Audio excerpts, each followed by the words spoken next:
ಬಂಗಾರಪೇಟೆಯಲ್ಲಿ ಇಂದು ಪಟ್ಟಣದ ತಾಲೂಕು ಕಚೇರಿ ಒಳಗೆ ಆರ್ಯ ಈಡಿಗ ಸಮುದಾಯ ಹಾಗೂ ತಾಲೂಕು ಆಡಳಿತ ವತಿಯಿಂದ ಬ್ರಹ್ಮಗುರು ಶ್ರೀ ನಾರಾಯಣ ಗುರು ಜಯಂತಿ ಕಾರ್ಯಕ್ರಮವನ್ನು ಹಮ್ಮಿಕೊಳ್ಳಲಾಗಿತ್ತು. ಕಾರ್ಯಕ್ರಮದ ಅಧ್ಯಕ್ಷತೆಯನ್ನು ತಹಶೀಲ್ದಾರ್ ಎಸ್ ವೆಂಕಟೇಶಪ್ಪ ವಹಿಸಿದ್ರು.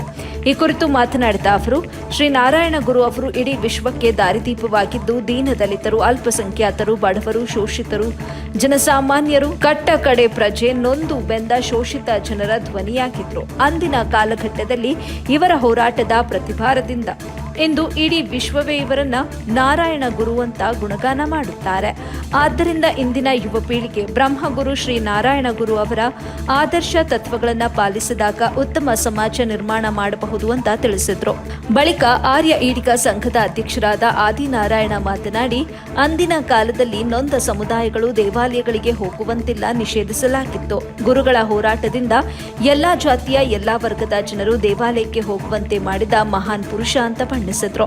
ಕಾರ್ಯಕ್ರಮದಲ್ಲಿ ಈಡಿಗ ಸಮುದಾಯದ ಮುಖಂಡರಾದ ಎಂ ಸೀತಾರಾಮ್, ಅಶ್ವಥಪ್ಪ, ಮಂಜುನಾಥ್, ರಂಗಪ್ಪ, ಸುರೇಶ್, ಶ್ರೀಧರ್, ಮದನ್ ಕುಮಾರ್, ಮುರುಗಪ್ಪ, ಪೊಲೀಸ್ ನಿವೃತ್ತ ಅಧಿಕಾರಿಗಳಾದ ಆದಿನಾರಾಯಣ ಮತ್ತಿತರರು ಭಾಗವಹಿಸಿದ್ರು.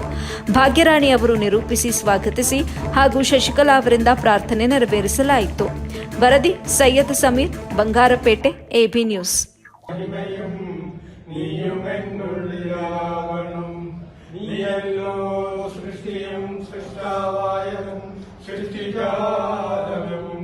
നീയല്ലോ ദൈവമേ സൃഷ്ടിക്കുള്ള സാമഗ്രിയായതും, നീയല്ലോ മായയും മായാവിയും മായാവിനോദനും, നീയല്ലോ മായയെ നീക്കി സായുജ്യം നൽകുമായനും, നീ സത്യം ജ്ഞാനമാനന്ദം, നീ തന്നെ വർത്തമാനവും ഭൂതവും ഭാവിയും വേറല്ലോ തുമഴിയുമോർക്ക് നീ അകവും പുറവും തെങ്ങും മഹിമാ